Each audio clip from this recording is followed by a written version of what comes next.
क्या मैं और आप सक्रिय रूप में परमेश्वर की आवाज सुनते हैं? क्या हम सच में परमेश्वर की सुनते हैं? क्या आप उसकी आवाज सुनने के लिए ट्यून हैं? परमेश्वर बोल रहा है, क्या आप सुन रहे हैं?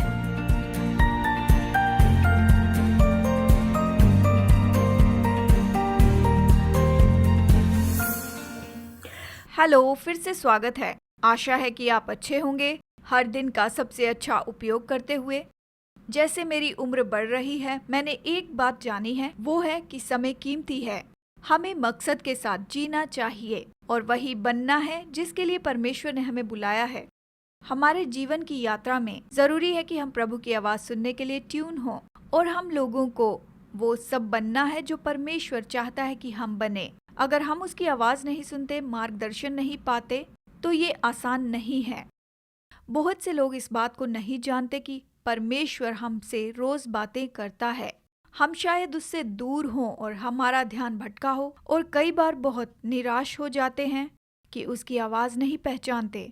मेरी प्रार्थना है कि चिंतन आपकी गौर करने में मदद करे कि परमेश्वर इस समय आपसे क्या कहना चाहता है। मेरे चिंतन का शीर्षक है, परमेश्वर बोल रहा है, क्या आप सुन रहे हैं?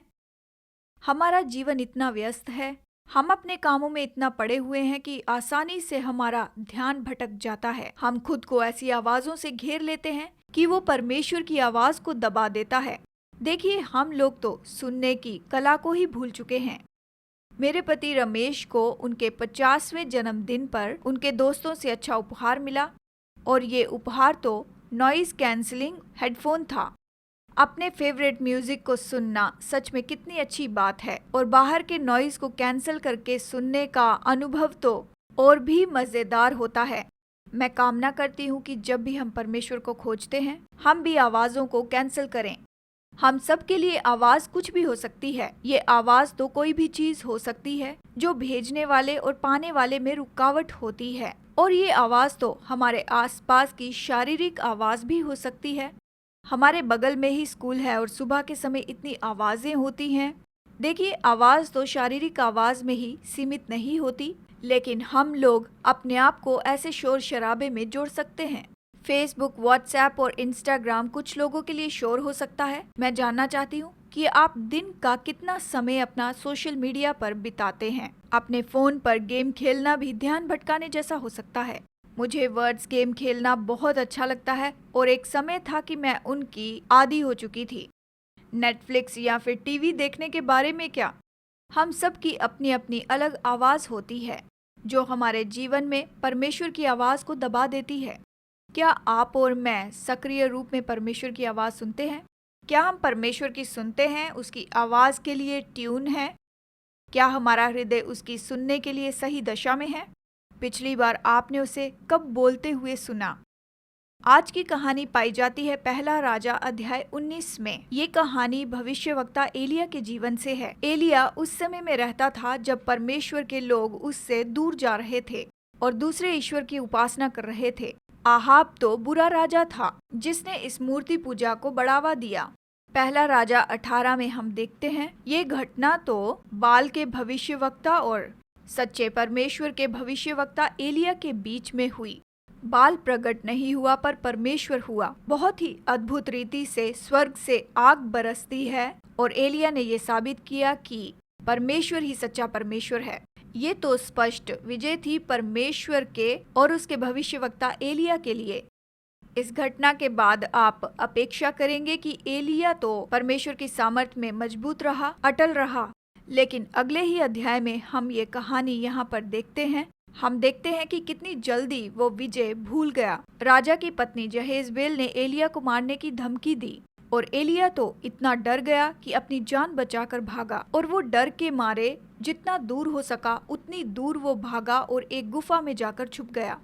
और जब वो छुप जाता है तो हम देखते हैं कि परमेश्वर ने उससे मुलाकात की, और आज हम यहीं से कहानी देखने वाले हैं। उसने कहा, निकल कर यहोवा के सम्मुख पर्वत पर खड़ा हो। और यहोवा पास से होकर चला और यहोवा के सामने एक बड़ी प्रचंड आंधी से पहाड़ फटने और चट्टानें टूटने लगीं, तो भी यहोवा उस आंधी में ना था। फिर आंधी के बाद भूकंप हुआ, तो भी यहोवा उस भूकंप में ना था। फिर भूकंप के बाद आग दिखाई दी, तो भी यहोवा उस आग में ना था। फिर आग के बाद एक दबा हुआ धीमा शब्द सुनाई दिया। ये सुनते ही एलिया ने अपना मुंह चद्दर से ढांपा और बाहर जाकर गुफा के द्वार पर खड़ा हुआ। फिर एक शब्द उसे सुनाई दिया, हे एलिया, तेरा यहाँ क्या काम? स्पष्ट रूप में लेखक यहाँ कहना चाहता है, वो यहाँ तुलना करता है एक धीमी आवाज की उस बहुत बड़ी आवाज के साथ जहाँ पर आंधी, भूकंप और आग थी। मुद्दा क्या है? शायद परमेश्वर की उपस्थिति व्यक्तिगत रूप में बहुत ही अच्छे से अपने बच्चों को बताई जाती है, ना कि सामर्थ्य और दिखावे के शोर शराबे में। हालांकि परमेश्वर इसे कर सकता है। परमेश्वर खुद को हम पर प्रकट करता है। उसके सामने हमारी स्थिरता के समय में हम देखते हैं परमेश्वर ने 2 बार पूछा, एलिया तू यहाँ क्या कर रहा है? और फिर धीरज के साथ एलिया की सुनी कि वो खुद पर कैसी दया कर रहा है। मेरे दोस्तों, परमेश्वर परवाह करता है मेरी और आपकी जिंदगी की। देखिए, कई बार हमें उसकी धीमी आवाज नया दृष्टिकोण देती है, जैसा उसने एलिया के साथ किया। उसकी धीमी आवाज हमें मार्गदर्शन और दिशा निर्देश देती है। उसकी वो धीमी आवाज शायद हमारे जीवन को शायद डांटे। क्या आप आज परमेश्वर की आवाज सुन रहे हैं जो वो कहती है, तुम यहाँ पर क्या कर रहे हो? क्या एलिया के समान आप निराशा की जगह पर हैं? क्या आप अपनी जिंदगी की सारी चुनौतियों से भागते फिर रहे हैं क्योंकि वो कुचल देने वाली दिखती है? क्या आप ऐसी परिस्थिति में हैं जहां आप कल के बारे में डरे हुए हैं या फिर चिंतित हैं? परमेश्वर की आवाज सुनने के द्वारा एलिया को तसल्ली मिली। उसे मार्गदर्शन मिला कि आगे वो क्या करे। उसे हल्के रूप में डांटा गया। हमारी जिंदगी में भी परमेश्वर के ऐसे पल होने चाहिए। हमें परमेश्वर की वो धीमी सी आवाज सुनने की जरूरत है जो अगुवाई करती है, हमें तसल्ली देती है और कई बार हमें डांटती भी है। परमेश्वर हमें प्रतिदिन बुलाता है कि हम सक्रिय रूप में उसकी सुनते चले जाएं। यीशु ने यूहन्ना 10:27 में कहा है, मेरी भेड़ें मेरा शब्द सुनती हैं, मैं उन्हें जानता हूँ और वे मेरे पीछे पीछे चलती हैं। परमेश्वर की आवाज सुनने के लिए हमें चुनाव करना पड़ता है। सबसे पहले सारे शोर को हटा दें। इसका क्या मतलब है? जैसे मैंने आपको पहले बताया कि सारा शोर ये वो है जो परमेश्वर की आवाज को दबा देता है। आपको और मुझे चुनाव करना पड़ता है कि इन शोर को हटा दें। एक चुनाव कि परमेश्वर को खोजें, एक चुनाव कि उसके सामने शांत बने रहें, एक चुनाव कि उसे खोजें और उसे पालें। जब ऐसा करेंगे तो उसकी आवाज सुनने लगेंगे और परमेश्वर के साथ की संगति लोगों के सामने हम में प्रकट होगी। हम क्या कहते हैं, हम क्या करते हैं और कैसे हम सोचते हैं, हमारी प्राथमिकताओं पर प्रभाव पड़ेगा क्योंकि हम जानबूझकर शोर को हटाते जा रहे हैं। अगला, हमें परमेश्वर की आवाज को बढ़ाते चले जाना है। हम इसे कैसे करें? ये हमारे व्यक्तिगत जीवन में होता है, ये हमारे परमेश्वर के खोजने के समय में होता है या फिर वचन को पढ़ने के समय जब हम उस पर गौर करते हैं, तब हमारे मन में आने वाले विचारों को लिखने के द्वारा ये उसके वचन की आज्ञाकारिता से आता है।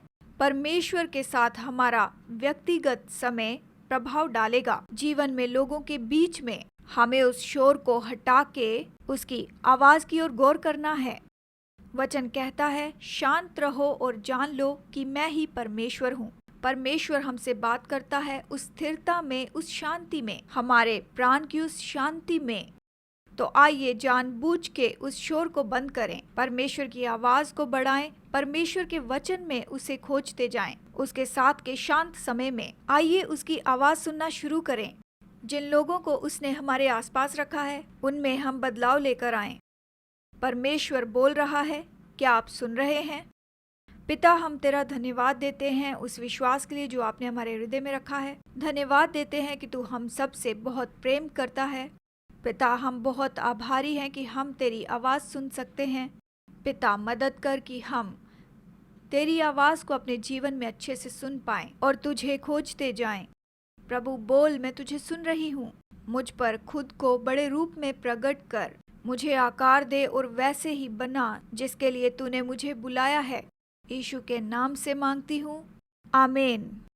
मेरे दोस्तों, मेरे वीडियोस को लाइक कीजिए और सब्सक्राइब कीजिए। आशीषित रहें और सुरक्षित रहें। प्रभु आशीष दे।